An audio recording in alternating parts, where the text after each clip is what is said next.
Ladies and gentlemen, boys and girls, welcome back to the best damn professional wrestling podcast on the planet. I am, of course, one of your two hosts himself, Mr. Perfection, the gift of this generation, Odin's greatest creation, the gift of this generation, Mr. Perfection himself, Dakota Carter. And I'm sitting here once again with my beautiful, lovely wife who really, did you pay attention this week? I'm gonna take that as a yeah. Um, who who has recently got back into fully paying attention, so she's here again today, and I'm here with my guy in the chair, the peacemaker to my vigilante, the Frank Castle to my Matt Murdock, Patrick to my SpongeBob, Mr. Magic Fingers himself. Drew, how you doing this week, man? I'm doing, dude. It's gonna be a fun week indeed. And with the way that everything has come out to play over the last few days, Yeah, I'm nervous about up to summertime of 2026. yeah. I mean, I I can't can't blame you there. necessarily say it's a good thing, and I'm nervous about either. No, it's not a good nervous. And let's go ahead and break the news. A round of superstars got released. A handful of people got released yesterday. And Yeah. man, some of these names are mind-boggling to me. I think I'm gonna talk about the Wyatt Six first. The entire group gone, released, just out of nowhere. Now, if you've listened to our show for any long period of time, you know how big of a Bray Wyatt fan I am. I saw this news yesterday and it made me really sad and upset and frustrated. And I think she's gonna go take care of the dog. I don't know what she's doing. What are you doing? Okay, yeah, she's gonna go take care of the dog. Um, but it made me sad and upset and frustrated because to me, Drew, all they did was take a big giant shit on Bray Wyatt's legacy. Now, with that being said, the Wyatt Six's booking has not been the best. Since I think the best thing they did was number one, win the tag titles. So that was really good for them. And then their debut was one of the greatest debuts in modern wrestling. One of the Yeah. most memorable things I can remember seeing. We all thought Chad Gable had died. Looked like he had been shot with a Glock. Um, and that's really the only thing of substance that they have done since then. Um, and it just makes me sad, man, because not that Bray will be forgotten, because he won't, but the presence of Bray Wyatt on a modern product is just gone. And I don't know where kids growing up, they're not going to get their dose of Bray Wyatt like they should. And that makes me really upset. But how do you feel about the Wyatt Six being released? It's very disappointing. It's Yeah. very disappointing to see what they did with them when they had them, and the fact that it's just this is proof that they've had gold in their hands, but Yeah. they've never used the proper storylines, opportunities that they had at the time, and now it's too late to try it. Well, man, there's another person on this list that we can talk about storylines in perspective, and I'll jump over to her next, and that's Kyrie Sane. Yeah. You want to talk about really disappointing now? Granted, they really weren't doing much with her, but they were building this Oscar storyline that I honestly thought was going to come to an head the night after Mania. I really did. I thought that's when it would take effect, um, but it didn't. And then they released her right in the middle of this big pinnacle storyline that I thought half the fan base was looking forward to. Um, I'm sorry, just the way she came back to the desk and slammed that fly swat on the table. You can tell the dogs got dealt with. Um, but for her to be released in the middle of this pretty focal point storyline in the women's Yeah. division, uh, shows me that I feel like this was more of a TKO decision more than a Triple H decision, and that pisses me off. But how do you feel about it? I mean, I'm upset about it, quite upset. I really wanted to see where the story was going to go, Yeah. and now we won't know, or we're going to have to wait multiple years for them to try and re-bring this story back, but then they got to start all over. Yeah, they got to start from scratch, and that's the And worst there's part no about it. guarantee the other people that were involved in the storyline will even be there with the company anymore. No, no, there's no guarantee for any of this. Um, I mean, just these names are not just mid carders. You know, like if these were just mid carders that didn't get like nobody cared about, I'd be like, okay, what, whatever. There's some NXT names in there that I honestly There's forgot a were on the handful of roster. NXT names. Yeah. Yeah, I forgot they were on the roster to begin with. Um, but Kyrie Sane's another one that just what the fuck are we doing? We built this up for months and months and then we just let her go. And another release that really shocked me yesterday, and I don't know if it has shocked you, the Motor Shitty. I'm sorry, guys. It might as Motor, well be named that now. I yeah, mean, might as the well way be that named that. One of the most decorated tag teams, I'll say it, and I don't think anybody will disagree with me, of all time. Um, Everywhere they went, they've been successful. They were successful in WWE. Their second match in WWE, they were tag team champions. Were released yesterday. they need to go to AEW. You talk about got AEW money written all over them, man. Give me them and the Bucks and FTR in a triple threat tag match. Set it up right now, Tony Khan. Be on the phone right now. That really shocked me, but how did it shock you, or were you expecting it? I wasn't expecting that. I was No. not expecting them at all. But when you look at when you look at the names that were getting released, Yeah. and then you look at how much time those names got on screen, and then you see the Motor City Machine Guns get added to that, it's kind of a no-brainer because they weren't being used correctly. No, they are one of the most decorated tag teams of all time, and they were relegated to being in a fucking battle royal that nobody knew they were in. And then we were like, oh, there goes Alex Shelley. Oh, there goes Chris Sabin. It's ridiculous. You guys have had the potential to have one of the best tag team divisions in the history of professional wrestling, and you fucked it up. Now, we brought we were talking in Discord. We have a Discord server that we get in and watch the shows. The fact that the Motor City Machine Guns were released and not a single one, to our knowledge, of the MFTs are gone kind of makes me upset. Not saying that the MFTs are terrible because they have a lot of great guys in there, like Tama Tonga, like you know Tonga Loa, like JC Mateo, who I think really will flourish when they get the opportunity to. But then you got somebody like Tala Tonga, who we didn't see on SmackDown. It was not confirmed that he has been released. Nowhere I've read has said that he's been released. I'm assuming he could be out with injury. I don't know. Could be. I don't know. But the fact that they let that guy still have a job and they let somebody like Motor Motor City go, like the next name that I will bring up that was released yesterday, Aleister Black and Zelina Vega were both let go from their contracts. What the fuck are we doing? Like, I don't know what we're doing because, granted, he'll go back to AEW and she'll go to AEW, and that'll add to that, to be quite frankly with you, pretty shitty women's division right now because their women's division at the beginning of the year was really solid. It really was. But now it's just, I don't know what the fuck it is. It's like a carnival. You have a very talented women's champion in Tekla, but all these people that they have face her are either coming back from injury that we haven't seen in 6 months, or they're trying to shove new people down our throat. Like poor Alex Windsor. I love her. I think she's great when it comes to being entertaining, but in terms of in ring work, I think she's awful.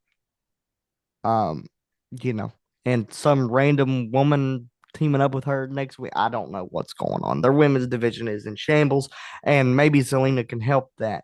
Um, and granted, Malachi Black, which I've been calling him for the past year and a half, will go back to AEW and possibly reform the House of Black, which is great for him and everybody involved. But when you have somebody, he beat Randy Orton just a few weeks ago. Well, I thought we had big plans for him. It felt like we had big plans for him. And for them both, Selena's been there for a while. Even when Malachi was in AEW, she was still there. She was a former WWE Women's United States champion. She was doing great things in the LWO as monumental as that was, which wasn't really big, but it was fine for who they had in it. Right. To have her be let go and then for her to be upset now, if you guys don't know, she's very upset that the news broke through Sean Ross Sapp, who is a very reliable source, who has been a reliable source for years in the dirt sheets. I like the guy. I think he's a standout guy, but she's apparently upset that the news got broke by him and she didn't get a chance to address it. But like we were talking before we started recording, I think she needs to find out whoever's buddy with Sean Ross Sapp backstage because it's obviously somebody, and they need to be mad at that person, not Sean Ross Sapp, because Sean Ross Sapp's just doing his job. So, I mean, how do you feel about that situation? How do you feel about their release in total? Because I know you were a big Zelina guy and you were a big Alistair guy like me. Oh, I love them both, but the fact that when they started working together, Yeah, um, the way they were getting used, I couldn't see them any more than a Killer Cross and Scarlet uh, 2, ripoff. not really 2.0, more of a Wish.com version because it Yeah, was literally the exact same story. It was, when I say literally the exact same story, they picked up where Cross and Scarlet left off with going after Sami Zayn, of trying to get yeah, him to turn heel. And hey, you're the darker version of this. You're lying to everyone. I know this. I know you better than you. Like almost literally the exact same script being read out loud, but just different people filling in them spots. yeah, and it felt off. Nothing It was original. Yeah, it felt really off. I mean, they were even doing the, devil on the shoulder, like, hey, you should probably do this. And it felt like it was just them trying to recycle what they did with Scarlett and Carrie. And And then uh, it I could not see them any differently, and that's unfair to no, them because they're both amazing yeah, talents. And it's just the first impressions are everything. So when you see them as a duo and that feud they had with geez, I just keep saying bisexual Undertaker. Damian Priest, Yes, thank you. Him, and then he had Rhea come in. That was really the highlight of run, their run together until you had this victory against Randy Orton. So yeah, I think if Randy had actually won the title at WrestleMania 42, which he should have. then we might have actually kept Aleister Black. But now it kind of makes sense as to why we night one was so shitty. And now you got these releases that are just still blowing my mind. Yeah, there was a couple other names in there. We'll just run through them. I believe Zoe Stark was one of them. Which she Uh, was just coming back from injury, ready yeah, to return. she Uh, had one of the most gruesome knee injuries I think I've ever seen in any sport. I when I mean, still football, baseball, anything. It was seeing that really bad. live, oh, Yeah, and she is really talented. I I'm think really glad she, that she's healthy again to be able to compete. yeah, I But think if they don't have a 90-day non-compete clause, which if they get released like this, by God, they shouldn't. that is another topic I would love to get on because if you're going to get released the way you are Yep.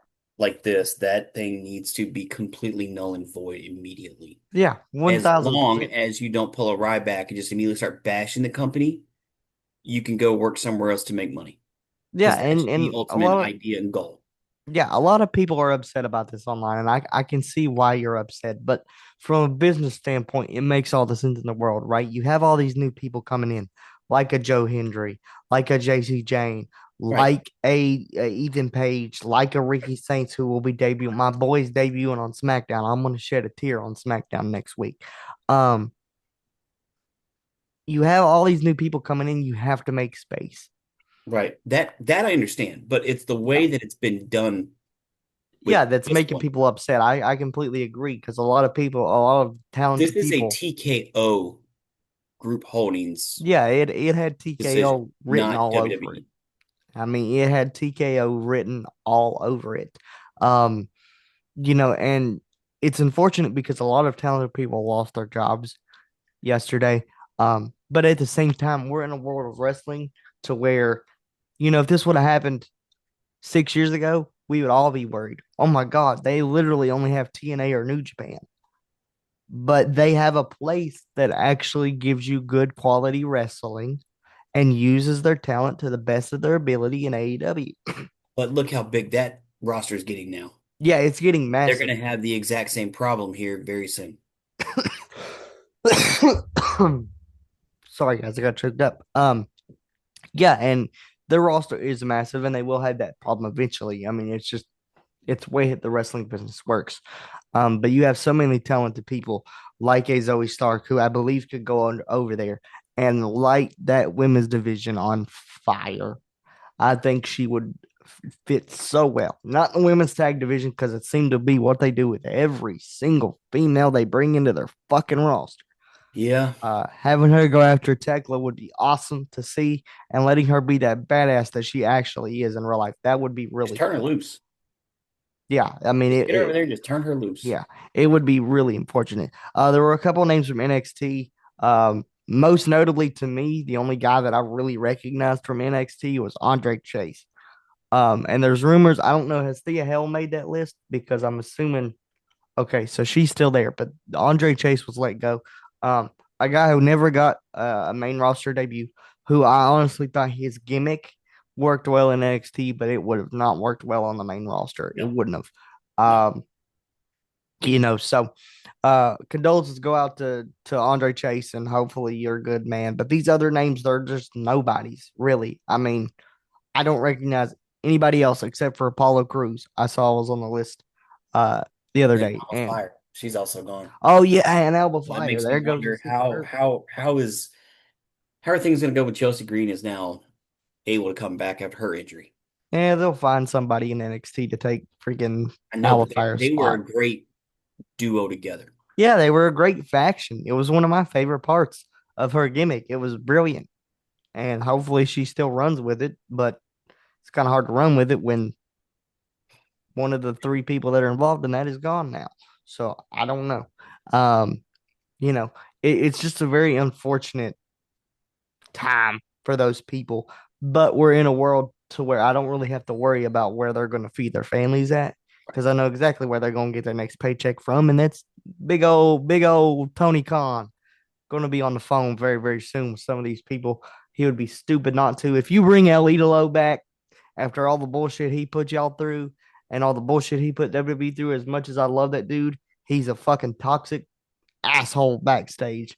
If you can bring him back and don't bring Malachi Black back, there's a problem.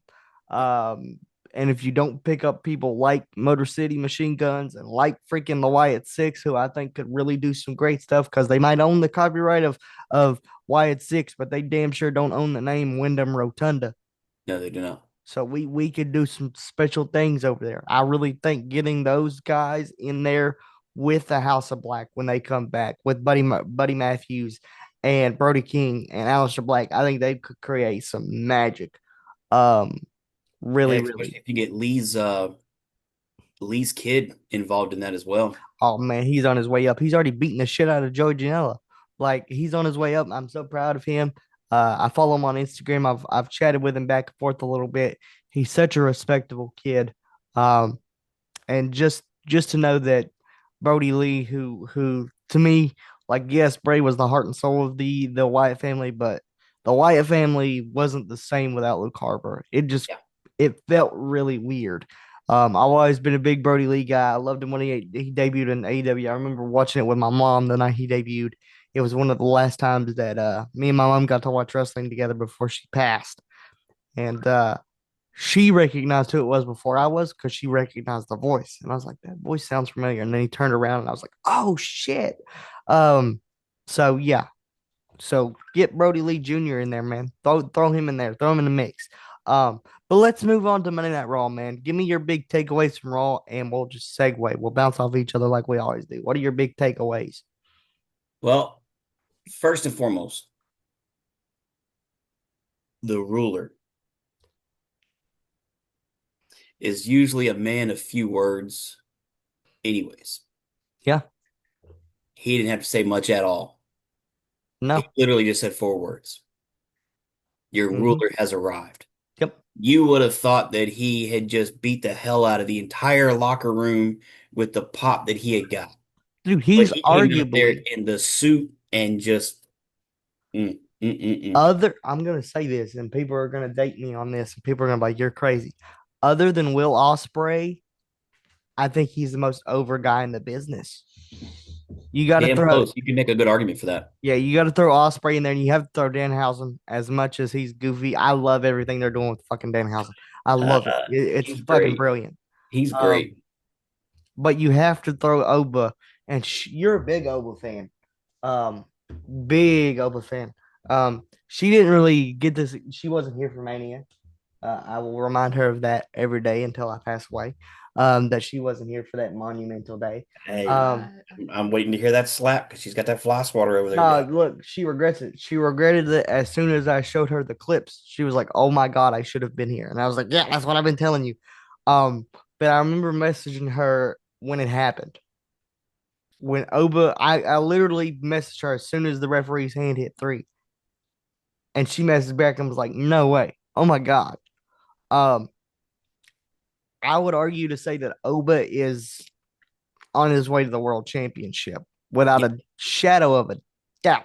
Oh yeah. Um, and they would be, I know this is going to sound crazy, they would be stupid not to put it on him. Yeah. It's, No it's, matter how little experience he has in the main roster, you might as well just put him, just dude, skyrocket him up there. he's arguably wrestling like a prime Stone Cold Steve Austin and like Yeah. a prime Rock already. And he's only been on the roster, what, 4 months? And you see people glazing him on the internet. That's because he's that fucking good.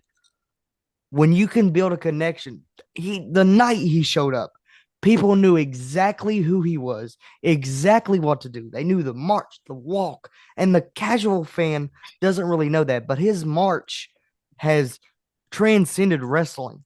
There are Oh yeah. people doing gender reveals revolved around Oba's walk. They're doing their wedding entrances revolved around Oba's walk. And these people have never seen wrestling a day in their lives, but they know who Oba Femi is and they know the Oba strut. That's when you know you have something special. And Yep. as much as we hate Jay Uso on this show, when Jay Uso had the yeet, that's something special. That's something that will only come Yeah. around once in a lifetime. And he's gonna milk it till he can't fucking milk it no more. Um, Might as but well. but like I said, man, they would be stupid not to immediately because Roman's gonna be here all summer, which I was happy to hear him say that. Roman's not gonna be around forever. You have to put this belt on somebody that people give a shit about because not only I don't think Roman's reign is going to last 1,000 some days again. That'll never happen again in our lifetime. But it's going to last a while, and you're going to need somebody to carry that weight because as much as people hate on Roman Reigns, he is professional wrestling. You can go I up to give it to somebody on the SummerSlam. street and show a picture of Roman Reigns, and they will know who that is. You have to have somebody that can carry that weight of, oh my God, I just beat the tribal chief. Oh my God, this is not my responsibility. And you want to talk about somebody that feels comfortable, that feels like they were born for that main event scene. That's Obafemi. Yep. So they would be crazy not to, put it on him. I think we'll get to what happened at the end of the show here in just a little bit, but I think that's going to be very interesting. Long-term storytelling. We're going to get back to long-term storytelling with Triple H, which is what he does best, which I'm really excited about. But you said it. Oba only came out and said your ruler has arrived. He didn't need to say nothing else. And that pop was Stone Cold level of pop. It was when his music hit at Mania, it was like a glass shatter in Yeah. Dallas, Texas. It really was. And just the whole crowd, just that gave me chills. And then to not only, we talked about it before, but he's the man that when people go back and look at the history books, can say that he put Brock Lesnar out of this business. He took the once in a lifetime generational, I don't care whoever comes along, the greatest combat sports athlete of all time, he put him down Yep. The original. without breaking a sweat. And that carries heavy weight. That's how I know TKO is behind him. And that's how I know Triple H knows that he is the next Brock Lesnar. Yep. As much as I would put that mantle on Braun Breaker because I'm a big Braun mark, Oba is the next Brock. And there's no doubt about it. But how do you feel about Oba? Do you think they're they They got just got to magic do in it a right. bottle? They got to do it right. If Yeah. they don't, it's got to be the next Keith Lee.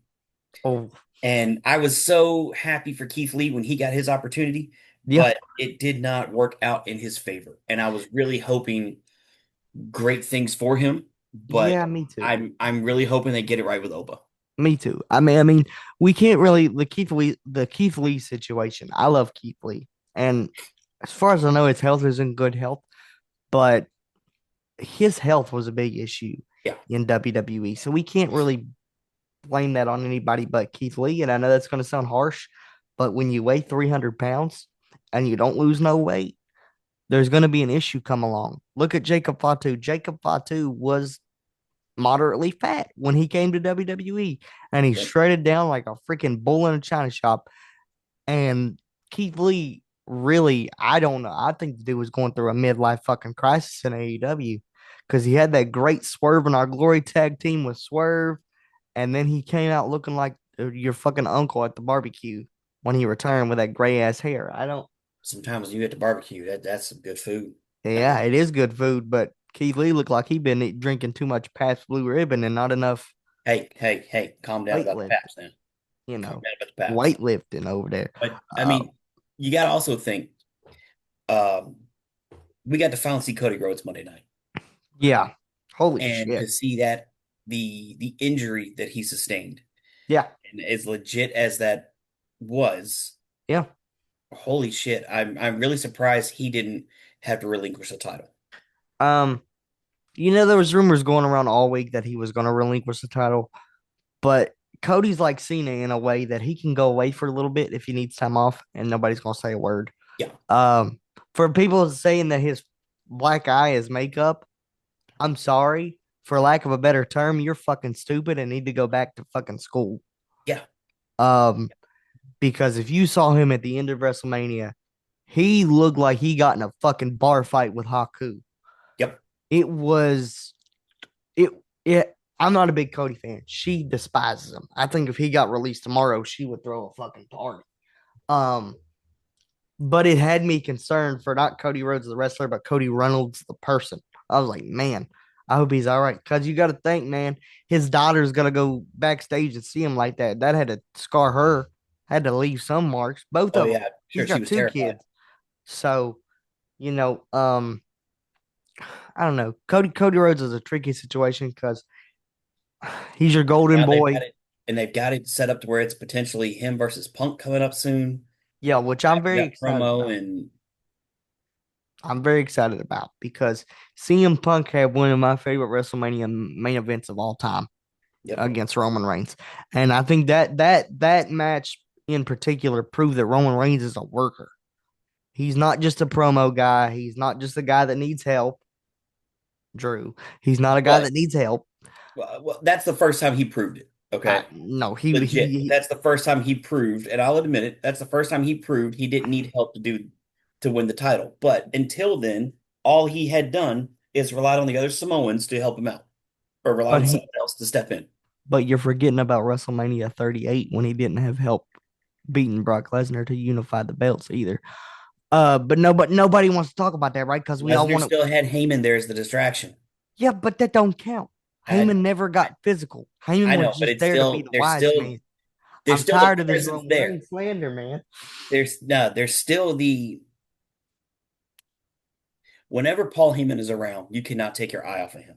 No, he is the center of attention. So I can't count that match as something that he did by himself.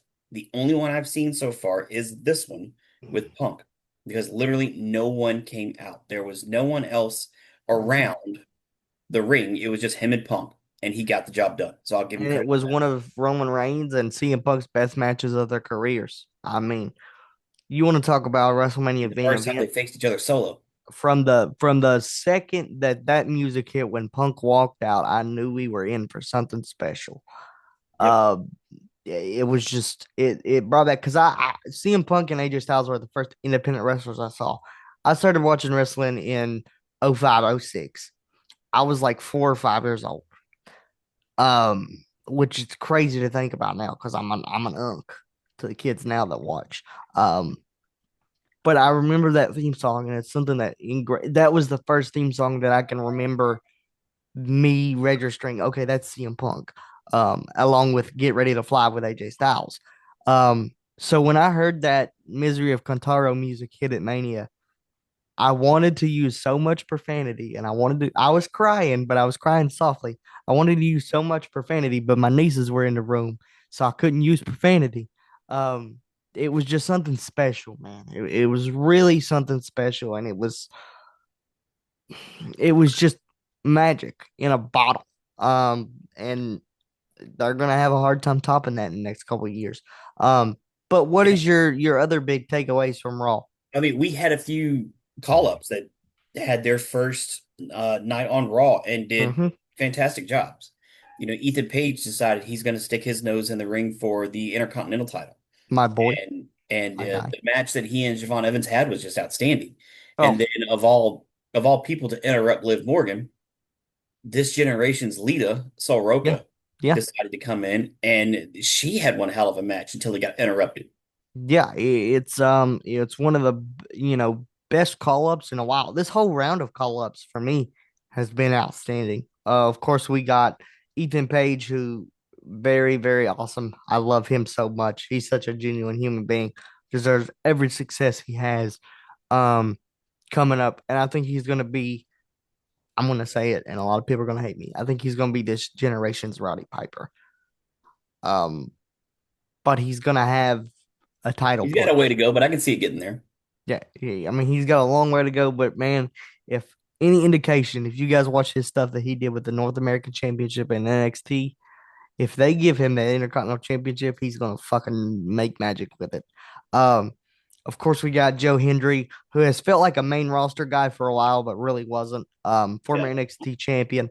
He's got called up. So Roka got called up, which kind of felt like she got called up a long time ago, which she kind of did, but you know, and to me, She had man, a the storyline she had to finish on NXT, which she got that done Tuesday night. yeah, and I know I'm jumping ahead, but there's another call up, not JC Jane and Fatal Influence because I've had time to sit on that, and I don't really like how they debuted. I'm gonna be honest. Um, but to me, they did this so intentionally, and a lot of people that don't know history because they're stuck in their WWE bubble would have just thought, "Oh, cool, they moved Oh, I'm gonna probably call him Ricky Starks for the rest of his career. I'm sorry, Ricky Saints, to SmackDown, and I don't think they did that by accident. He is very, very close friends with the current WWE champion, Cody Rhodes. And man, if we can listen, WWE, I know y'all don't listen to us fans at all, but if we can get, I'm not saying do it right away, but 6 months down the line when he has time on that main roster, if you don't put him in the fucking ring with Cody Rhodes for the WWE championship, I'm gonna be pissed. Um, As you know, long as Cody is turning heel, I, that's exactly what's bro, needed. And I think Ricky would be the best way for that to happen. yeah, but here's the thing with Cody Hill turn, right? He's the Hogan of this era, right? He's the Cena of this era. I think we're gonna have another Cena, and you guys can disagree with me, but I think we're gonna have another Cena in Cody Rhodes where they'll turn him heel, but they'll do it way too late. Yeah. I mean, I get that feeling. He's the poster boy. He's the oh I'm a good guy, cheer me, um routine. He signs the fucking cancer kids as belts and takes his fucking pictures and all this bullshit that we don't want to see him do. But he does it because he's the golden boy and he is the baby face of the company. He's the face of the franchise. As much as we don't like the guy on this podcast, I think they're gonna turn him heel too late, but I hope I'm wrong. I pray I'm wrong. Um, but yeah, man, Raw was really good. We had a lot of call ups. I think Soroka to me and Ethan Page on Raw were the best call ups. I Yeah. thought I don't think they Soroka would have had done that well on SmackDown. They need to be on yeah, Raw. yeah. That to me, I mean, a lot of people that don't watch NXT didn't know that Javon Evans and Ethan Page have a very, very, very, very long history. I mean, freaking Yes. Ethan Page stuck his jaw in a chair and dislocated his jaw and had to get his jaw wired shut. So those two have history, and they had a killer match. So Roca had a fantastic match with Lev Morgan. I mean, it was just the best call ups, honestly, since Finn Balor in 2016. It really felt like they want to push this new talent. They want to push them to the moon, and I think that's where they're going. They're going nowhere but up from here. So I'm Yep. excited for that. Yep. And you had Braun Breaker and Seth Rollins just reigniting their feud, and that chair shot he took in the Man, back of the head, and oof. first of all, I didn't know that was a receipt until just a few days ago. I giggle every time I watch that clip because you can it's not Seth talking, it's Kobe Lopez, and that's what makes it great. When Braun comes and spears him, I don't know if it happened. I think it happened twice. When he spears him, somehow, I don't know how gravity works this way, but Braun's foot catches Seth right on the eye twice. If you go back and look at the clip, he Because he does it twice. flips. He Yeah, flips when he does it. yeah, when he flips. I don't know how he does it, but like he flipped and his foot hit him in the face twice. And I was like, okay. And we Because didn't when know he's that. flipping, he's turning his feet into whoever he's spearing. Yeah. He needs to be And turning them the other way or just straight up and do an actual, somersault. and I'm not saying stop doing that because his spear is the best Oh, spear in the it's a business. vicious spear. Oh my But God. the person receiving the spear is getting extra damage when, depending on what shoes he's wearing, Yeah. could be doing some extra. So, And there were rumors that Seth was upset, but Seth, I believe, said on Twitter somewhere that he is excited to see where the feud goes. And yeah. I think Seth Rollins is kind of molding him because as much as this hurts me, this shows my age. I don't think Seth Rollins maybe has 5 years left. So I think he's trying to find the next Seth Rollins, and I think he found it in Braun Breaker. Um, but man, at the time we didn't know that this was a receipt.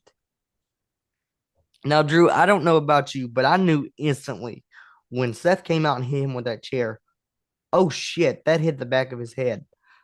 Now, at first, I didn't see the blood coming from the back of his head. We thought it was his forehead. Well, Uh, he had blood on his forehead too. yeah, he had blood So, on his forehead, and which it wasn't from the shot in the back of the neck and the head. I think when the fall happened, yeah, he scraped his nose on the he mat. scraped his nose or something, and he had blood in the front, but the amount Yeah, that came from the back are just holy shit.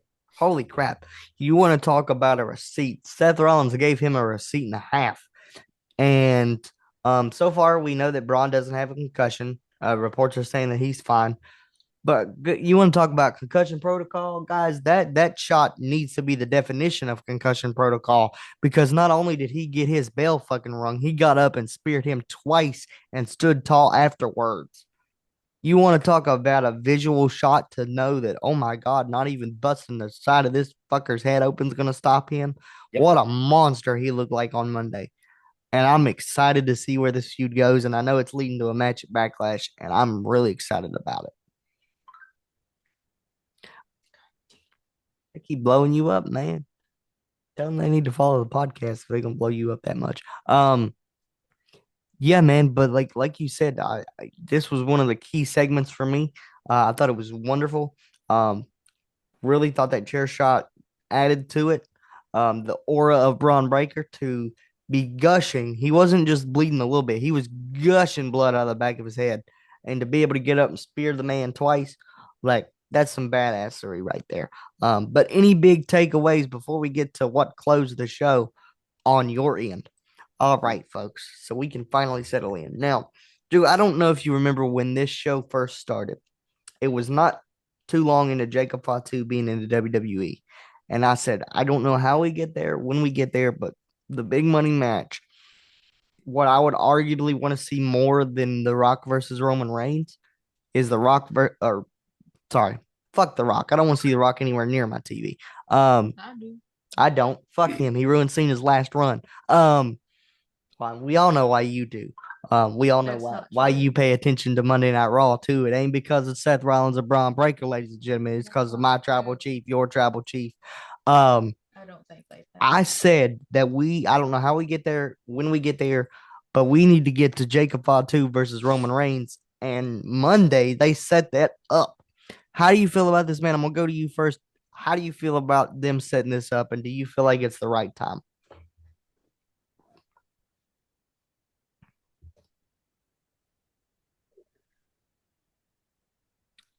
He's trying to find words. Uh oh. Uh oh. That's when you know shit's getting serious, y'all. Good This secret. is going to be the start of I'm going to shove the Samoans down your throat every single night. And guess what? They've already proven it. Yeah, They did it Monday night, they did it Friday night, yeah. and I have a feeling it's going to be comedy hour for me going forward because as interesting and surprised that it was for Monday night to see that it was Fatu that answered the call of who could step up next. Don't get me wrong, I'm excited for that part because I Yep. want to see Jacob take over the role. Mm-hmm. Okay. I really do. Yes. With that being said, there are other people on the roster than Samoans. Yes. And with The Rock being in charge with TKO, Fuck you, Dwayne. Just had to get that out. that is going to be the biggest letdown and disappointment when it's only the Samoans that are getting the special treatment, they're getting the screen time. And then I feel for all of these other amazing talents that That's are what getting I let think. go who could also shine the proper way if it wasn't the Samoans that are hogging all the screen time. Yeah, I completely agree, man. But But it's going to you, be comedy hour for me because yeah, we're now having Trailer Park Jey Uso come out, and we're having, the same guy who's dyeing his hair in the trailer shop is going over to Solo Sokoa and getting the leftovers from his ramen noodle haircut he's got. And, I'm going to have a field day with this.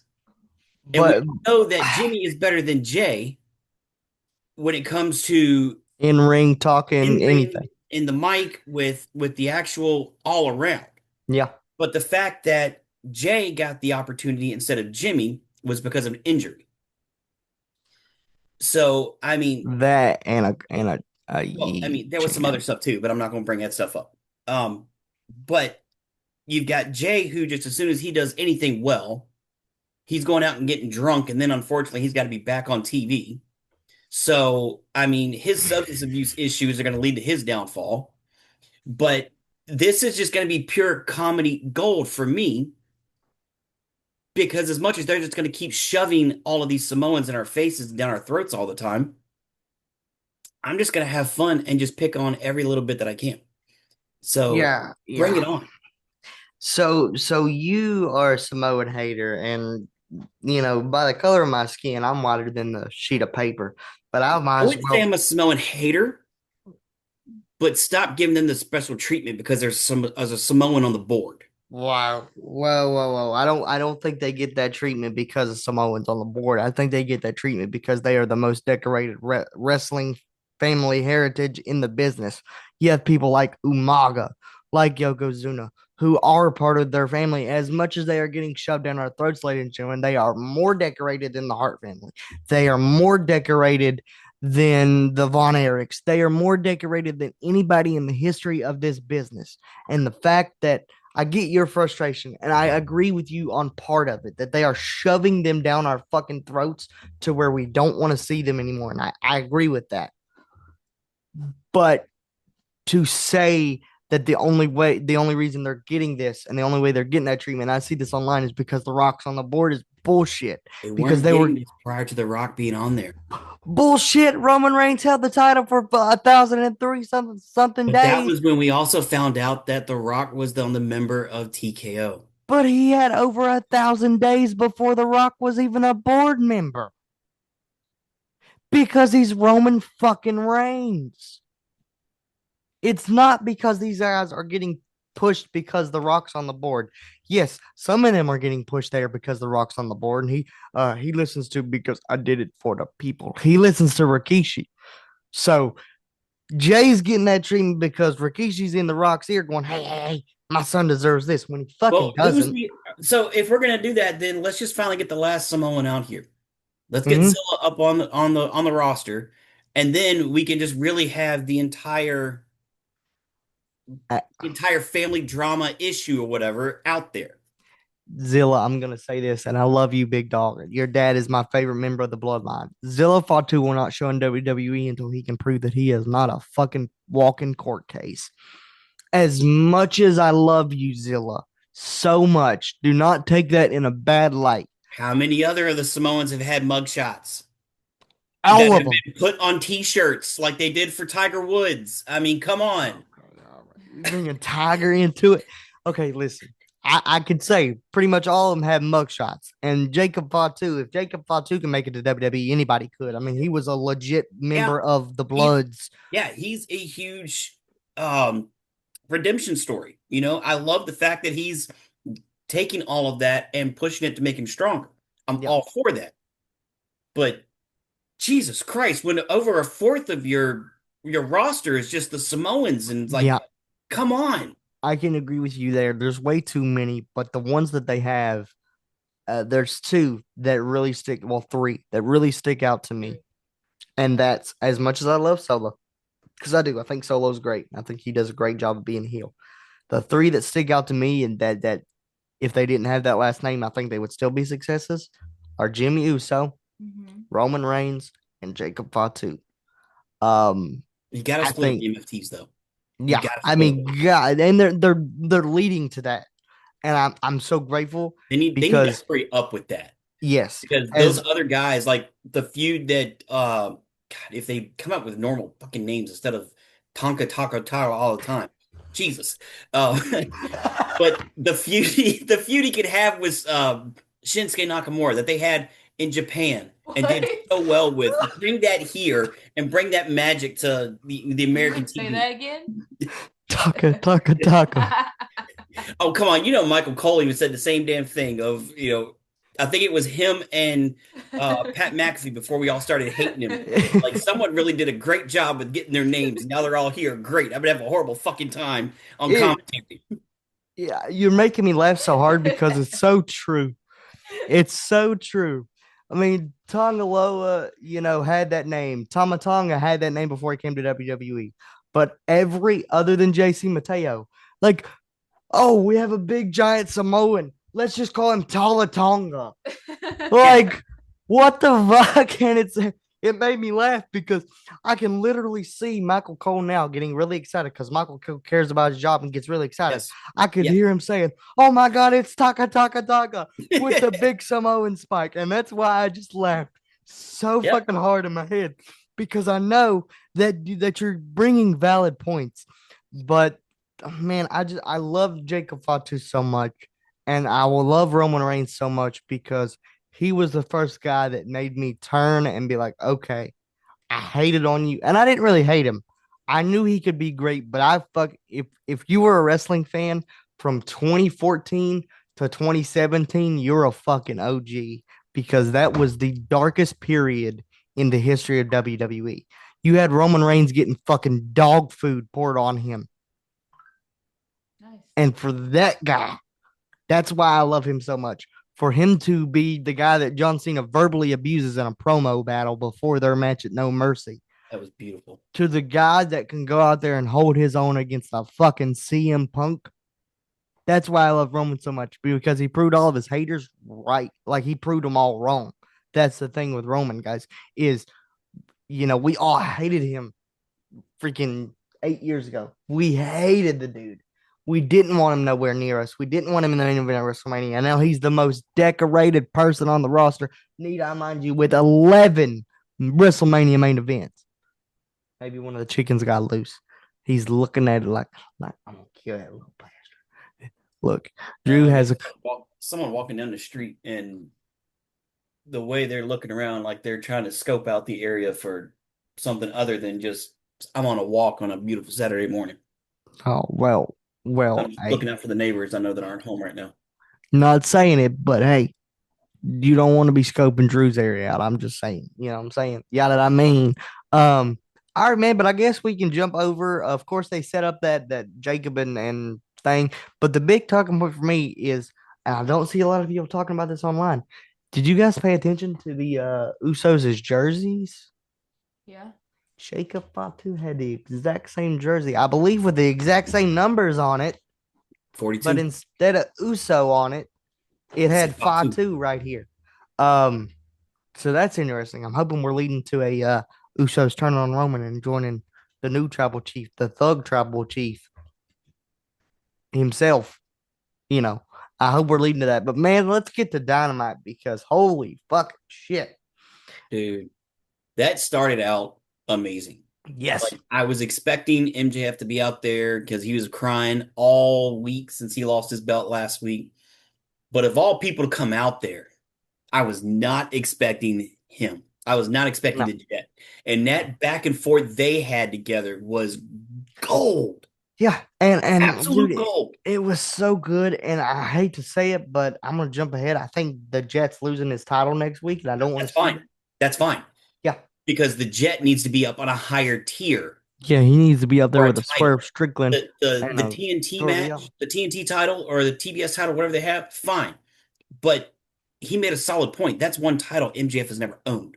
Yeah, And as soon as he said that, you just see the light bulb click. I want that. MJF was like, "Yeah, I do want that. I'd say that is something I've never held before." So I'm fine with Jet losing it because I know they're going to give one hell of a match at the same time. And as much as we love Darby Allin, I will have to make a point, and this could just be, the heel in me, but Big Hebrew shoulders were up. His shoulders were up. The Big Hebrew is still your AEW World Champion, and you got a freaking emo Sting wannabe running Hey, you around know with the what? Triple B. You know what? The Triple B's gotten retired, and as much as I am a fan of MJF and the way he does his trolling, he deserved to lose that title. Yeah, I can agree with that. I'm not discouraging Darby's win. And we'll get to his main event match because holy fucking shit. Yeah, we'll hold off on that one for a second. Holy 'Cause crap. The The match one I want to thing, talk about yeah, go ahead. Brody King versus the Blackheart Leo Rush. Oh my gosh. Something about him being out there and the way that Leo Rush is taking this persona, I fucking it's love it. just creepy. I But love it.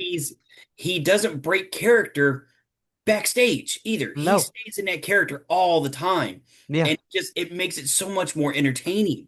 But like my kids walked in when that match was going on. Oh gosh. And even they both looked at me like, He needs medical help. Dad, what? Like if my kid could be allowed to say it, she would look right at me and say, Dad, what the fuck? That would fuck. Yeah, Plain I and simple. mean, it's definitely a what the It's fuck so moment. brilliant for him to do this. And the fact that Yes. his body allows him to do the Movements that he does. horse or dog running that he does, like it, and he does it so well, and he's actually very quick, he almost even faster with that than his normal running around. Just oh my God, it's pure genius. And you've never had prolonged exposure to No, I Leo did not Rush. know this persona prior to him coming. my I knew the God. other stuff he's done, but I haven't. I mean, I've heard of it, but I never got to see it with my own eyes. So I've been a It's fan of so Leo great.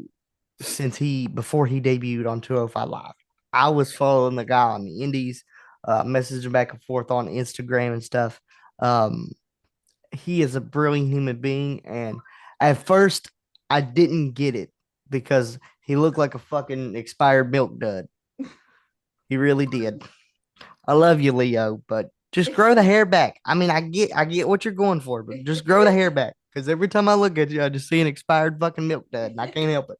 God, now we need a milk dud on Raw because we got a milk dud on Dynamite and we got a milk dud on SmackDown. Yeah, I mean, definitely, Oh, we need one on Raw.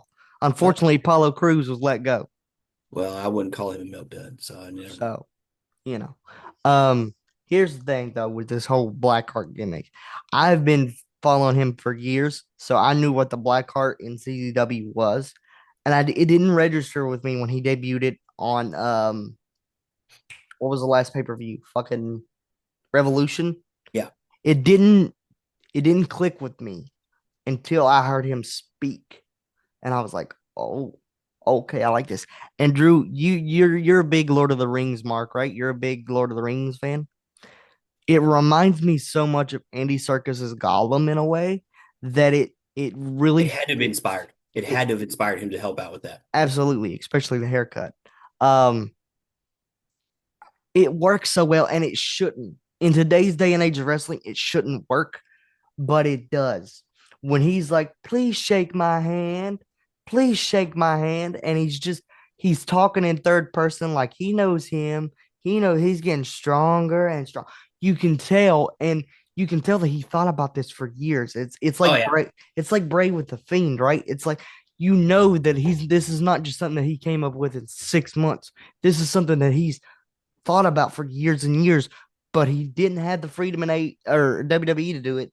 And then he finally went to Tony Khan and said, "Hey man, let me try this out." And Tony Khan just said, "Okay," because that's what Tony does. He's not a boss; he's a friend. I'll say that till the day I die until he proves me wrong. Um, and damn, if it's not the most entertaining thing right now, character wise on AEW, I don't know what else is. I mean, just the whole he's getting stronger and strong. It's like he's mentally collapsed. And I love it. It's Yep. like he lost touch with himself, but he started listening to that inner voice in his head that was the Blackheart. And damn if it ain't entertaining. But the one thing that I want to cover um, from AEW, you know how much I love my guy. To me, the heart and soul of AEW right now, Will Ospreay. What a fucking match with Mark Davis, but holy That shit. ending of that match Oh my brings God. so many questions. Yeah. A lot of questions. Now, I know what a lot of people are going to say. Oh, it's a work, it's a work, it's work. But this is one of those believable works. It's like Seth with his knee injury. Will just came back from fusion neck surgery. Like that's not a work. That's a shoot. And for Yep. him to be taking bumps like this, number one, his neck has to be in a hell of a lot better shape than what we all thought it was in. Number two, holy shit, he is going balls to the wall. If you don't know what I'm talking about, ladies and gentlemen, you haven't got a chance to watch it. Mark Davis hit Will Ospreay with a power driver on the apron, and it wasn't a sit out power drive. It was a jumping power driver into the apron. And that And man's strong as hell in the first place. Will looked like he broke his neck. Hmm. What a great way, The fact that he just couldn't move his arm yeah, after that, and that's why they stopped the match. really good stuff. And that's how good Will Ospreay is because we all know he ain't really hurt. I mean, you would have had a lot more people down there if he was really hurt. You would have had a lot more physicians. It wouldn't have been like, oh, you wouldn't have been focusing on the doctor. You wouldn't even show Doc Sampson if it was real or not. Um, you know, just that type of thing. Um, you wouldn't have had Doc Sampson even on screen if it was a real injury. Um, but just the ability for Will to make it look like he can't move his arm. That's how good he fucking is. Like I will glaze this man until I die. He is the greatest professional wrestler on the planet today, and might be go down as my new favorite of all time when his career is all said and done. Good God, what a scary moment for me and for her because she didn't see the initial impact. She just heard me go, "Oh fuck." And then she went, "What?" and looked up and saw the replay. And I don't never see her look away from anything in wrestling. She had to look away from the screen. It was brutal. It was great stuff. Great storytelling. I think this is leading up to another person that has a lot of health issues, quote unquote, that his intestine can implode in any moment, which is fabricated. It's not true, folks. He wouldn't be wrestling if it was true. Yeah. That's common sense. A lot of people don't know that. That's common They sense. think it was a shoot, but it's the internet. Fucking internet marks. They're dumb as hell. I think this is leading to a story where the number one contendership for the AEW World Championship will eventually come down to Kenny Omega and Will Ospreay. And that story in that match is whose body's going to give out on them first. Yeah. And I'm here for that. I am 1000% here for that. I think this, in a way, builds up like, oh God, this neck injury is real. It's severe. It's really, we got to be careful with this stuff. Especially if it's Darby Allin that's still holding the title, Oh my when God. that's going to be scary. Jesus Christ. And to jump back and forth for a second, I don't hear a lot of people talking about this with the night two main event. What was the reason Punk lost again? Can you do Body you gave out. yeah. And what was the story leading up to that whole You're old. match? That you're old, that I'm better than you, that you can't hang with me, that you're not on my level.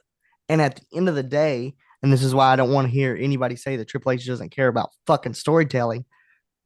Roman Reigns was right. CM Punk's body gave out on him, and that's what cost him his title. But back to AEW, I think they're building Will Ospreay up to be the comeback story of the year. I think by the time we get to Wembley, I love Darby as champion. I think it's great, but we'll get to him in a second on why I don't think his title reign will last long at all. I don't think we get Darby Allin versus Will Ospreay at Wembley. I think somehow, some way, we get to Kenny Omega versus Will Ospreay at Wembley Stadium for the AEW World Championship. I don't know how we get there, but A vacated title. oh, that's brilliant. I didn't even think about that. Oh, that's really brilliant. Damn, that's good. And because of all the way that Darby does his matches, Yeah, and now he's trying to be a fighting champion to fight every single week, he's gonna end up killing himself. he's going to end up having to vacate the title, and then they have it as a tournament for the belt, Hmm. and it comes down to Kenny versus Will, Oh my god, and that is at the actual pay-per-view. put this man in a booking room right now. Yeah, give him a paycheck, Tony. Damn, I didn't even think about that. That's a brilliant way to get there. And I think that's where we'll see the whole story of whose body will give out on them first, and eventually will win because The men's steel cage. it's time to put the title on him. I really do. He's been there long enough. Everybody knows who the fuck he is. Put the title on him. As much as I love Dark. And another thing I'm seeing with AEW is they are throwing out after opportunity and opportunity with certain people trying to get championships Yep. from certain people. They're Mhm. now throwing out quite often, if I can't beat you, I'm never coming after this again.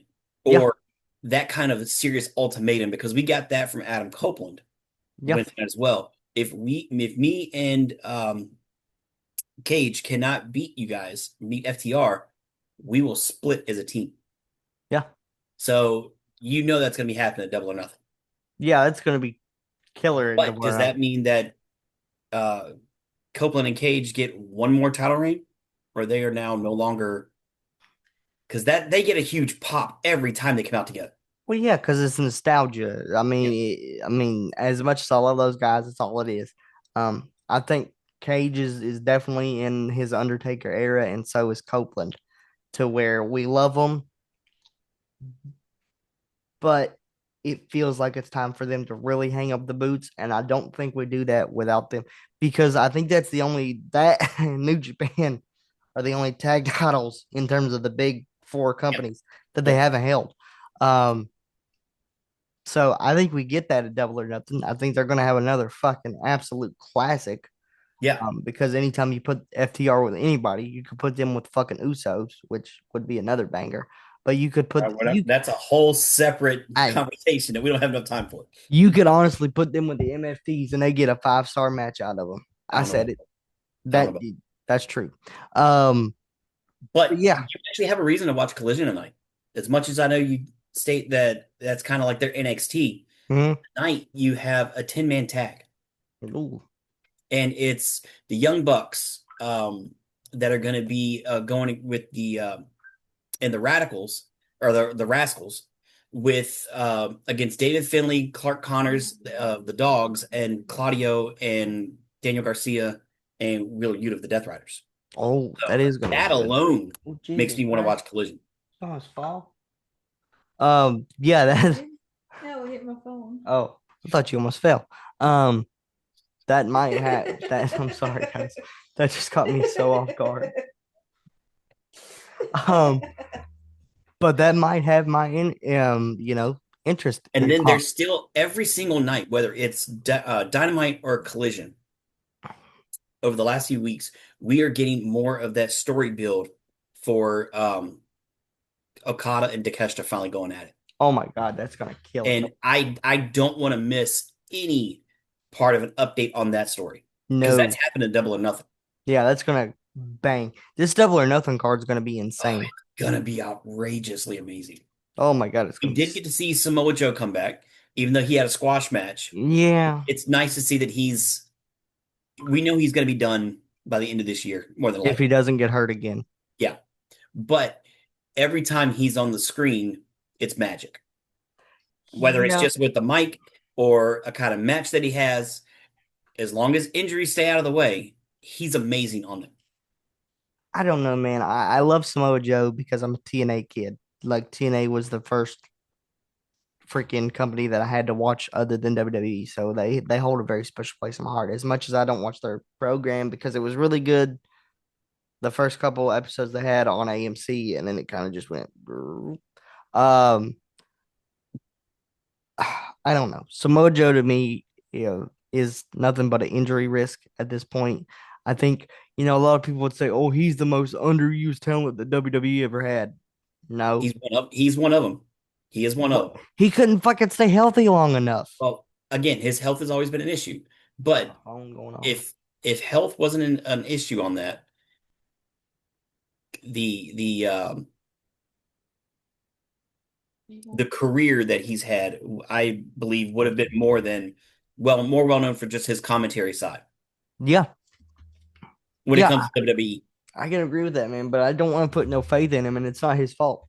But the other reason why you need to watch Collision tonight, uh, Jericho is facing the demand. Mm, He found his tag team partners in the Hurt Syndicate. yeah, So Collision, it might not be one that needs to be watched all the time, but but just for tonight some, it sounds like a do not miss. yeah, it sounds like a do not miss. Yeah, I'll have to play Hogwarts Legacy a little bit earlier than what I usually do. You know what I'm saying? Um, But let's talk about that main event Good God, here we from go. AEW because I've never seen a challenger more focused than what we had for Ciampa. Oh, bro, And one Ciampa day was he will locked in. hold that belt. I mean, Yes, it's guaranteed. Just yes, not right now. I love Darby Allin having the belt, yeah.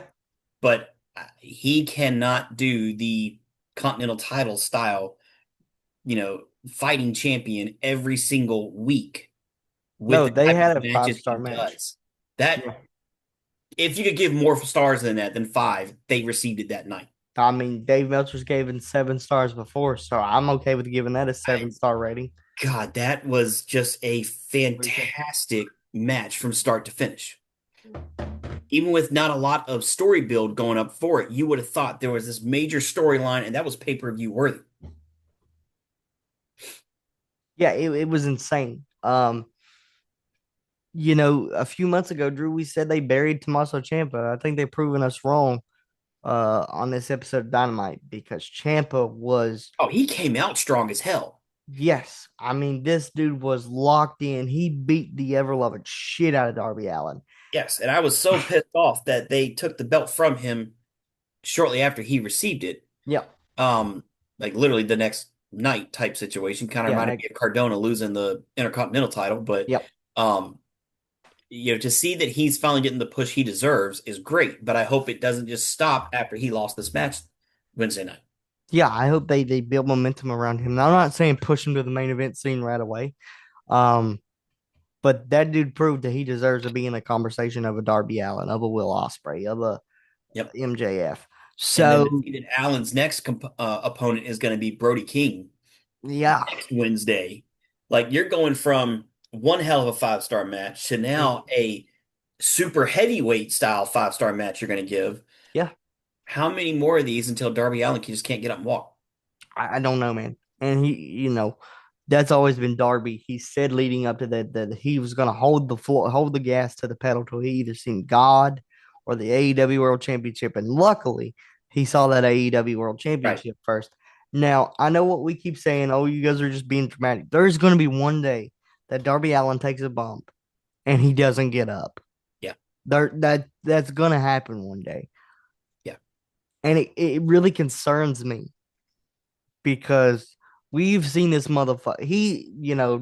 Don't get mad at me, Christians, but we have seen this motherfucker. He's like the Jesus of AEW. He just keeps getting up and rising from the dead. I mean, Why'd you look at me when you said that? Because I knew that you were gonna look at me funny when I said it. But now you I mean, he's the Phoenix. He is the Phoenix of AEW. Yeah, he's the AEW's Phoenix. He just keeps rising and rising. This man has been impaled on steps, thrown into steps by Pac, which, oh my God. He's Um, been hung. He's been set on fire. He's been waterboarded. waterboarded. The only thing they haven't done is shoot him. Yeah, that's They tased literally him. the I only mean, thing Darby Allin has not had done to him is they've hung shooting. him. Like, I mean, Don't put it past him. Honestly, like the only thing they really haven't done is stab him or shoot him. Don't put it past him. and I'm here. Well, they kind of have stabbed him. He's got skewered a couple times. Well, I mean, it wasn't intentional. I mean, that was something that because of the type of risk he does, he's been hit with glass that's been stabbed in his body. He's been hit with barbed wire that technically punctures the skin. But I'm talking like a legit. The only thing I have is like a knife or something to stab you, or the only thing I have is a gun. I'm trying to shoot you. That's Yeah. the only thing they haven't done to him. Okay, Don't so get any ideas. Don't no, get me wrong. Like, here's we the don't want thing, to see that Darby. fucking Don't get happen. no But ideas. But actually, I'm a sick fuck. So take my ideas.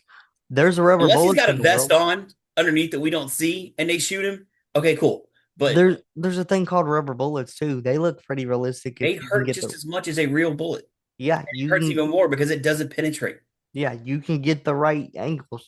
And there's such a thing as a prop knife that AEW can make it look real. So I wouldn't put it past Darby Allin to get shot or stabbed. That's literally the only thing he hasn't done. My He's kids are been just getting into. electrocuted, He's the reason my kids are getting into AEW, and I'm just like, which is wonderful. I can't have that one. But it also scares me because there's going to be one day where you come into your office and one of them is trying to do a coffin drop on the other, and it's going to result in an ER trip. Yeah, you're gonna have to. But then we'll learn, Already okay, happened. oh God, Emma climbed up on the desk up here trying to do that the other day. Luckily, I was the one that was nearby to catch her. Oh no. so she just tried to just coffin drop into nothing. She grabbed a few uh, pillows off of the couch behind me and was trying to do it. And like, no, Hey, see, Please, you're a God, better no. parent than I am because I I'm just let them do it. I'm the type of person that honestly I did that She shit. was nowhere close to landing on it. She would have landed on the hard concrete. Okay, we can't do So that. I gave a nudge because I wasn't able to catch her. I gave a nudge, which when I say a nudge, I gave her a push so that she Push. actually landed on the pillows. It still hurt her, but it was not the harder landing she would have received. Oh my God, man. Maybe the kids shouldn't watch AEW. Jesus Christ, I don't know. Good God, man. Darby, man, listen, you're our generation Jeff Hardy. Jeff Hardy made us do some dumb shit, but he's been electrocuted. I learned how to do a swanton because of Jeff Hardy, Yes. and I would do it off of a house onto a trampoline. Yeah. And yeah, it.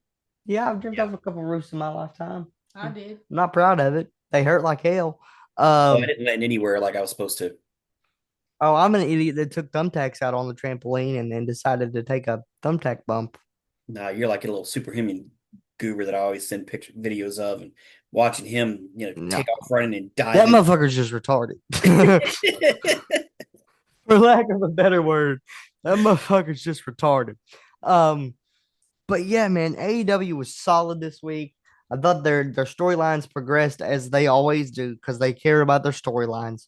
The only negative I have about AEW right now is that women's division is a fucking mess. Yeah. I could watch something better on fucking Well, it looks like they've taken their time, their concentration, and creativity away from what they were doing with that and building it up, and they've put it somewhere else. And I Yeah. think maybe they're waiting for the fight between Ronda Rousey and oh my God, why am I I can't Carla? remember her name. Is it Carla? No, Gina Carano. Gina, They're Gina waiting for Carano. that to finish before they really start bringing it back into the women's division of the singles matches. Yeah, man, but I could have probably watched more entertaining stuff on Down for Love from Netflix I mean, or Love on the Spectrum from Netflix. Like I could have watched better entertainment from Love on the you're not Spectrum. wrong. You're not wrong. But hey, WWE's done this for a while too, where they focus so much on creativity in one section that they lack in another area. And I think this is just that time for AEW before they start building up. Because you got to look at the women who are gone from AEW right now too. Toni Storm is your biggest one that was receiving a lot of pop. And that pop she had between her and Pretty good. Ronda Rousey was absolutely amazing. Yes. So, I mean, with Tony being out, for who knows how long. And then we're waiting on Rousey to come back after this fight with Gina. Then it'll pick back up. I hope so. But let's wrap this all up by covering SmackDown, man. Tell me your big takeaways from SmackDown. I mean, I'm just gonna keep getting more nicknames from Dirty Samoans. So I mean, it's I bring on the entertainment for me. But I will say it was nice to see Tiffany Stratton now take the women's US title. It's always a pleasure to see Paige show up. I don't care Yeah. what is going on, if it's just a quick interview backstage, if it's her actually in the ring competing. It's always great to see her. Seeing this whole trio of the NXT influence, that could have been done a lot better. This was a really bad debut, guys. Because honestly, when I look at Jane facing Rhea Ripley, Mm-hmm. I look like I was watching just a more tan version of Rhea facing Rhea. Yeah. Almost down to the clothing was the style of clothing they were wearing was almost the same. Yeah. And I'm just not a fan of it. They should have redone Jane's appearance, everything. In my opinion. Yeah. I mean, this was definitely the worst debut of the weekend, of the week. It fell flat for me. Now I'm glad to see him. I think it'll add to that women's division. They will. No, they will. They will. Especially that struggling women's tag team division. Because goddamn, that's a mess. As much as I love Paige, she should be nowhere near that women's tag. Agreed. No. But it just fell flat to me. And of course, the night opens with Jacob Fatu coming out, saying, "Oh, my family says I'm not ready." They've been saying I'm not ready my whole life. And then here comes Joe Samoan and Jimmy Uso, coming down Trailer Park Boys, saying you're not ready, you're picking the wrong fight. And then that leads to another group of Samoans coming down. Yeah, the other Trailer Park Boys. And Solo saying, "Oh, how you gonna beat Roman if you ain't never beat me?" That was Tama that said that. How he gonna beat Roman when he ain't even beat you? And so that sets up the main event, which we'll go over now because it really wasn't nothing to write home about. Jacob Fatu finally beat Solo, which I think he's done a few times. To my knowledge, I would think he beat him. Then he gets jumped. The way he beat him has him so strong. Yeah, he just beat him already, and there was no assistance from anyone else. No, like the Usos came out and they were at the top of the ramp, but they stayed there the entire time. And even after Jacob had won the match, when the other 3 MFTs, because we're missing the 4th, I guess he'll be in a milk carton someday. We're missing him. The other 3 came in and they started to fight Jacob. He fought them all off on his own. Yeah. The Usos came up to the ring to help, but they just stood on the outside of the ropes. It was in the ring, but outside the ropes. And they never got involved. But you just saw Jacob take one down at a time, and it was perfect. Sorry, I'm still caught up on the milk carton. It's just, guys, listen, we don't edit this show at all.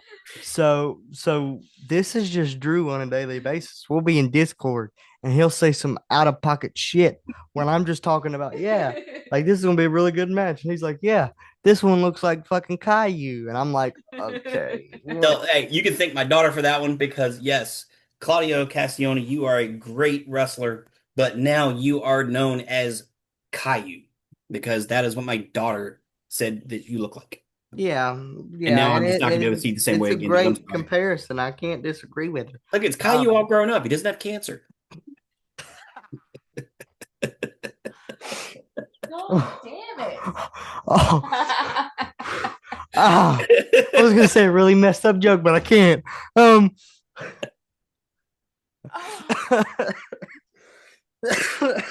Anyways, let's get back to what? No, the main event, it did prove that Oh Jacob shit. is ready to face Roman. Even though they're Yeah. trying to say you're not ready, not ready, he proved it then and there. So to see how Roman's going to come out Monday night and then just immediately respond to this, do they face and have a good match at Backlash, or is it kind of part one of a further story? I feel like it's part one of a further story, and I'm okay with that. Um, only because I know what it could lead to Oh, and what if done right and the proper people are telling the story, it could be something as good as WrestleMania in Philadelphia. yeah, it could be as good as WrestleMania 40. Not saying it has to be done at Mania, but the No. storytelling to continue on to something else could just be fantastic. Yeah, we got a But it couple has to be months till done correctly. SummerSlam. That's a SummerSlam main event for one night. Like, you know. Um, But I'm actually a little upset with the way they're still doing the U.S. title for the men oh, okay. because Let me hear. Gingerbread Man came out as well, literally Gingerbread Man inside of Gingerbread Man. Um, Yeah. and it's time to move on from Sami Zayn in that aspect. We Yeah, need to he's move gonna on hit the from heel turn, but I'm gonna I say don't. I think they confirmed they're not going to be doing the weekly U.S. title open challenge anymore, too.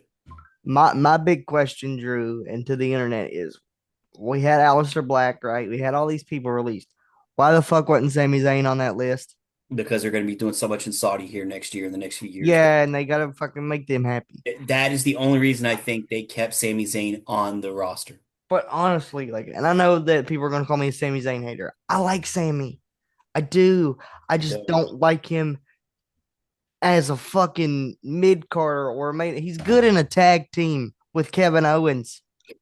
He's great with KO, but on his own, he sucks donkey balls. he should be doing what the Miz is doing. Yes, he should be doing what the Miz is doing. He was God, doing that a few years ago God, with that Johnny segment though Knoxville. with the Miz and Danhausen Yeah, before we got to the talk match. about that here in a Oh my second. God, Holy that was shit, bro. hilarious. Oh my God, it was brilliant. But he was doing that a few years ago. Of course, he had that match with Johnny Knoxville, which was revered in one of my favorite WrestleMania main matches for that year. It was really good, really well done. Oh, He that does that massive very well. mousetrap too was just But yeah, it was crazy. But seeing him as this guy that, oh, I'm not a heel, but I really am a heel. It's not working. It pisses me off. Number one, because you're in there with a freaking $1 million stud, 260 pounds of solid gold with lemon pepper steppers on, and he's making you look like a little bitch. Looking like a tall glass of chocolate milk. He looked, yeah, as he said himself, a tall glass of chocolate milk. You in there with the man, the new United States champion. You in there with Trick Willie. You in there with Trick US. You in there with the main event guy. And when Little Yachty can cut a better promo than Sami Zayn, yeah, that there's I a will give him fucking credit. Yeah, problem. that I will say that Yachty did a good job there. Yachty's been great, man. For a guy who is a celebrity who, to my knowledge now, he said, I'm not just a celebrity. I want to do this. He's done fucking well, really well. I just don't want Because to hear him singing or rapping or whatever. That part was look, I grew up with Yachty, so I ain't been getting high. Was on my freaking playlist for so many years. So I love you, Yachty. Um, yeah, don't sing though. that's where our age difference is going to definitely show You, here because you getting older, and it's just not sounding good. it Um, sounds like he's going through puberty again. yes. Um, but he, to me, man, he was the only celebrity that didn't take away from something, but he added to it. At WrestleMania because number one, we can confidently say that Sami Zayn is a heel, Yeah, regardless of what we want to think now. Sami Zayn is a heel. Took you fucking long enough. We've been begging you since fucking Karrion Cross should have done was it in when your Cross was ear. doing. It. Yep. Fuck. He came out and was the guy in the gingerbread suit. He beat the shit out of him with that candy cane, which should be a fucking foreign object. He should be arrested for assault, but that's another topic for another day. I mean, this dude is just running rampant like he ain't got no repercussions, hitting people with candy canes and all this stuff when you're in there with a tall glass of chocolate milk and lemon pepper stepper himself, the new United States champion, whoop that trick. You need to start showing this man more respect. And that's the thing. Like, I'm cool with Sami Zayn being here, but we need to get him out and we need to introduce Melo into this because nobody knows Trick better than Melo. Trick was Melo's hype man before he was the lemon pepper stepper main eventer that he is now. So why aren't we using that already? Why are we still stuck on fucking Sami Zayn? And I know, guys, come back in a year when the Rumble comes around. If that does not get moved from Saudi Arabia like it is supposed to be, Sami Zayn will win the Royal Rumble in 2027, and it'll be the worst decision WWE has made since making the fucking gobbledygooker debut at Well, Survivor Series. we got to remember, they built an arena last year, Yeah, in like 2 days, 3 days. a little under a month. Yeah. And they're going to have to put that to good use. Yeah. So, yeah, we're going to be over there quite a bit. The women's events are going to absolutely suck. Yeah, because they can't be themselves. You know what I'm saying? Well, I mean, they can't be themselves. They can't have the matches they want to have because it's seen as disrespectful over there. So if you've noticed, their matches are not. I'm not talking about just the physical, how they look or whatever. Mm-hmm. They're just not as good. Their actual competition. Competitiveness. Yeah, that gets very lackluster because of how they are not allowed to show women being very strong in that area. And it's absolutely ridiculous to think that, now we're going to just basically have multiple PLEs there each year because they have one coming up. Crown Jewel, right? Yeah, not Crown Jewel. Something this summer is going to be there. August is SummerSlam. July. I think July's pay-per-view is going to be in Saudi Arabia. I just can't remember what it is. Shit. July. It's usually the only thing that I can think of being in Saudi Arabia, other than like the Rumble and Mania, is Crown Jewel. I hope the camera caught that. I'm 23 years old and my neck sounds like a 47-year-old. Coach y'all time hitting me. Night of Champions. Okay, now the champions this year will because be the Clash this year is going to be in Italy in May. Okay. And then Night of Champions is going to be in Saudi Arabia. Okay. All right. So we have so many Saturday night main events this year. Yeah, we got a lot of them. It's, and that to me, we can clearly say like we have Mr. Professor has done nothing but shit on their product. And shit on their product and shit on their product. I think he's just upset because TKO don't give him tickets no more. Let's talk about it. Yeah, that's why he's like, oh, TKO ain't for me. That's because he ain't getting free tickets no more. But and rightfully so, I'd be pissed off too. But let's talk about it, Mr. Professor. I'm just playing. Don't get mad. But yeah, man, you have all these people saying, oh, WWE sucks. They don't suck. They're just in a bad patch. I mean, for Christ's sake, Drew, you're a Royals and a Chiefs fan. You know what hard times look like. And I'm a Bengals fan. I know what hard times look like. Yep. Fuck you. That was so genuine too. That wasn't scripted. That was a genuine fuck you. I will liken this to a sports team going through a bad year. Kansas City had a horrible year this past year. They had a terrible year, did they not? Yep. One of the worst ones that I can remember since Mahomes got drafted there. Cincinnati had a decent year, but we're always the decent team that just can't get it done. But at the end of the day, when you go to bed at night after a hard season, you're still a Kansas City fan, right? Yeah. You're still a Royal fan, right? And you're hoping that they'll do better in the next season or the next game, correct? Yep. WWE is the same way. Yeah. I love that company so much, and I'm such a big fan of wrestling. I'll never stop watching them no matter what they do. I just hope they get better.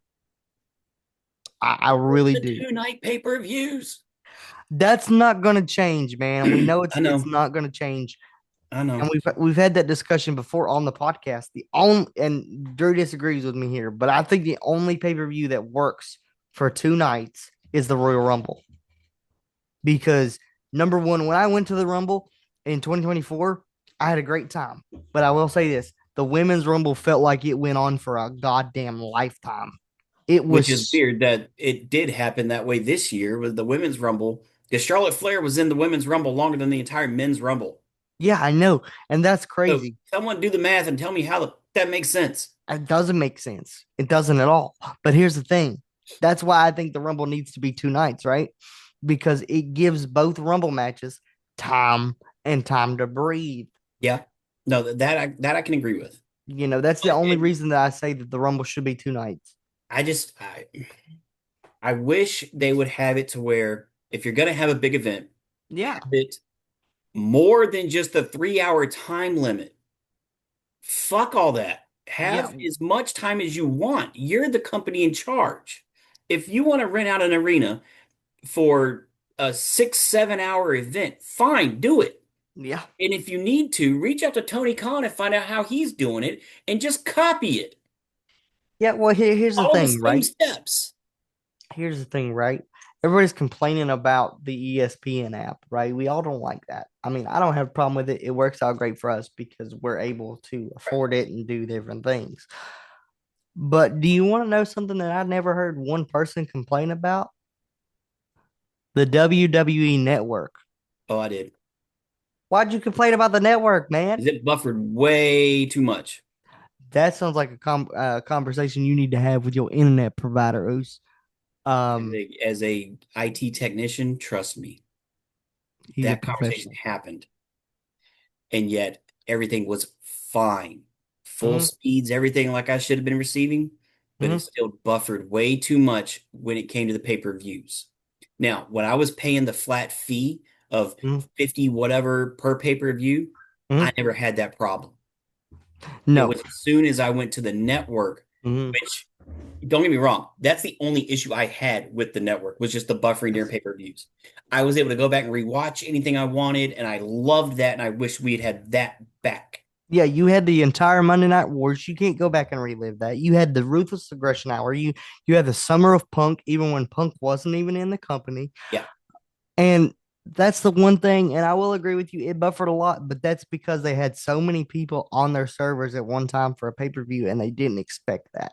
right. Now, as the network got older, I didn't really experience a lot of buffering issues. Yeah, no, it was great when they realized the issues and they were fixing it.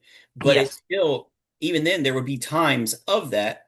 And I don't know if they just didn't expect to have that many viewers for that pay-per-view or whatever, because sometimes the card might not have felt as powerful as another pay-per-view, but they still got more viewers. So that's always going to be a possibility. And we've seen that even now, even Yeah. though it's been years after the WWE network has been over and done with, Yeah. because you're having that with any Netflix pay-per-view now, Yeah, and you they're have not buffering. following the same problem.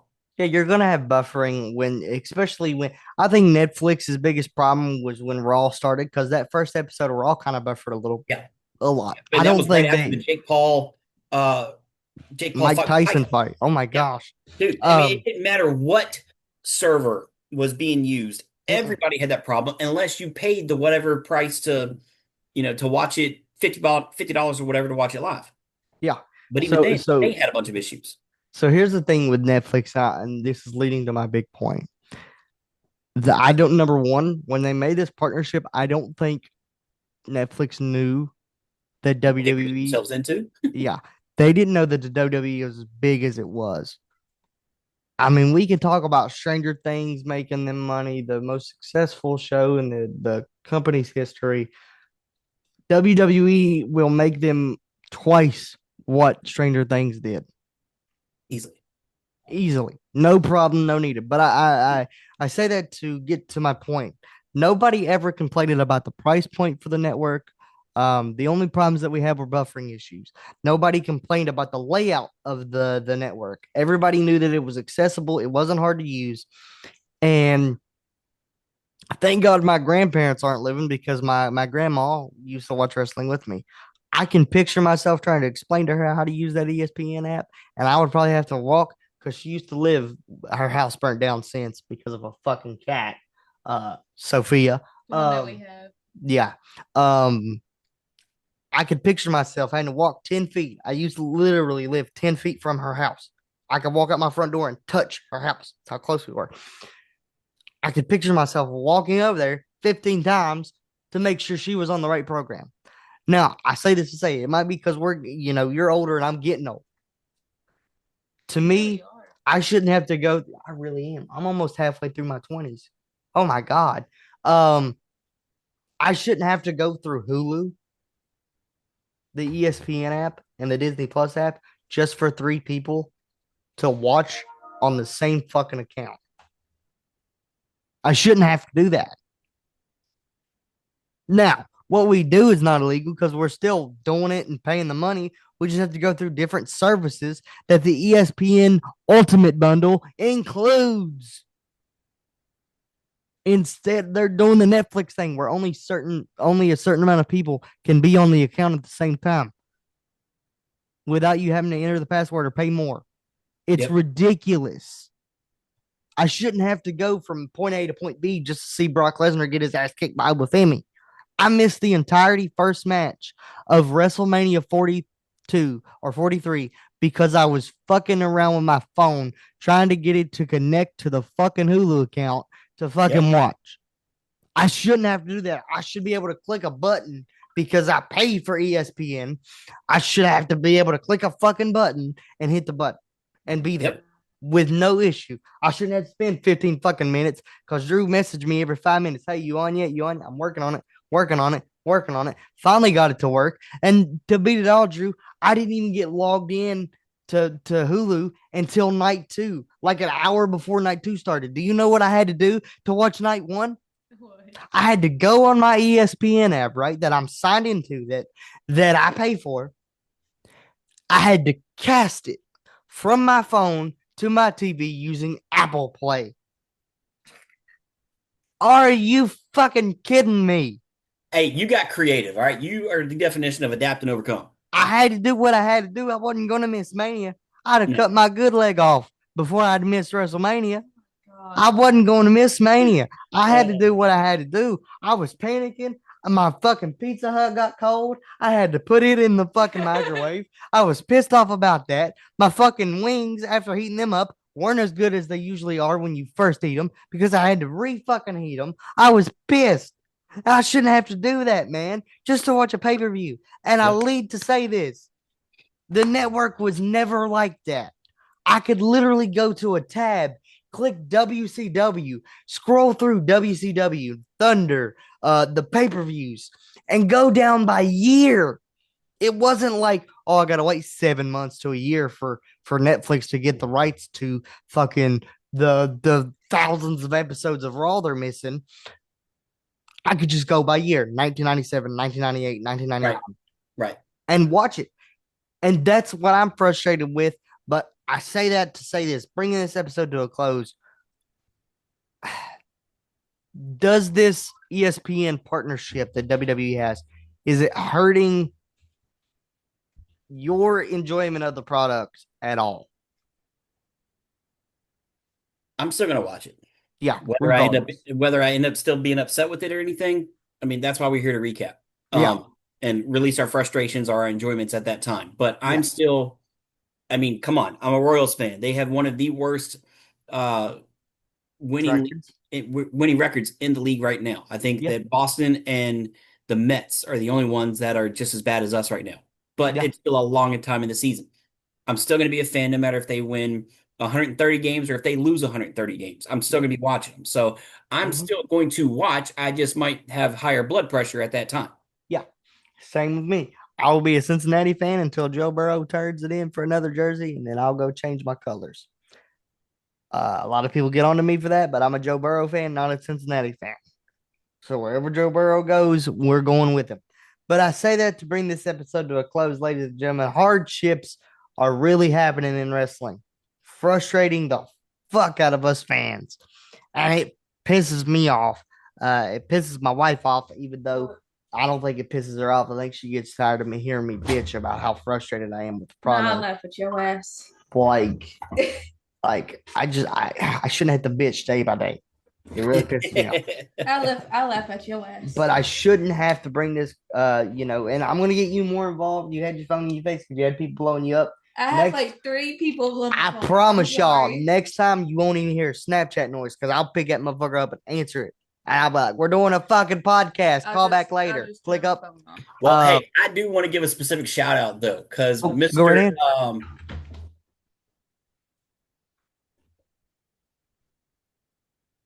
Muscle Man Malcolm.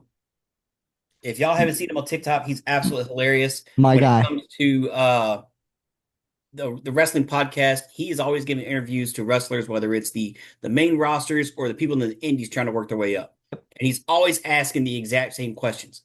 What's your Waffle House order? Or he's asking, who's in your Waffle House scrap pack? Which some of those are actually even more interesting than the order interviews.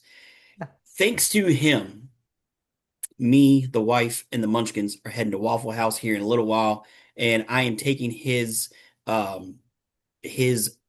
House order recipe, and I'm going to experience it for the first time. Oh man. Because he's I saying love to get this the one. waffle, he's saying to put a chocolate chip in each one of the little squares, and then throw some peanut butter on top of it, and you got yourself a Reese cup. Mm. I'm also going to be trying. Oh yeah, my fat ass is ready. And I'm also going to be trying the Waffle House sauce, which he keeps saying that it's a sexier version of the Chick-fil-A sauce. Oh, brother. I'm really looking forward to trying this. magical. And- You ain't never had a Waffle House sauce? No, Bruh. I've never been. All right, I'll close that episode with this. With that being said, Drew, what is your Waffle House order, my guy? I will save that for next time. Boston waffles. Okay, he'll save it for next time. I'll give Because y'all. I have a feeling today's food might actually become my new favorite Waffle House order. Yeah, I'm excited to give me some feedback on that. But I'll close this episode. I'll give y'all my Waffle House order and my scrap pack. So my Waffle House order, you have to get waffles. It's Waffle House. You have to get a chocolate chip waffle. There's no other waffle you need to get. You do need to put peanut butter on that motherfucker I've never been to because Waffle it House. works. It's life We changing. got to fix that. Because Waffle House, Huddle House, it's the same thing. Huddle House is more common No, in West Virginia than it is. no. Huddle House is like the Step brother. the Dollar Tree when you're Yeah. looking for Dollar General. It's more common in West Virginia, but I love me some Waffle House. So you get the chocolate chip waffle. You do put peanut butter You're on it, making me hungry, and I'm already. but you get that hash brown, bro, smothered, covered, and scattered. Yes, You gotta know the lingo. You gotta know the lingo because it then will not get fixed correctly if you don't say it correctly. That's Yeah, why smothered, you covered, got to and- learn the lingo. scattered, everything in between. You get the hash brown bowl. You put bacon, you put sriracha, you put everything, and you get chicken breast. You Yep. put, listen to me now. Bear with me. You put the Waffle House sauce on the chicken breast. Mm. Oh my God. Yeah. And for my I'm scrap pack, shocked it's what? Me and 4 other people. Yep. If I got to fight my way out of a Waffle House at 2 a.m., which What the fuck? which happens more than you think. There's Yep. shit that goes on behind that counter that you would watch on a UFC pay-per-view. I'm not kidding.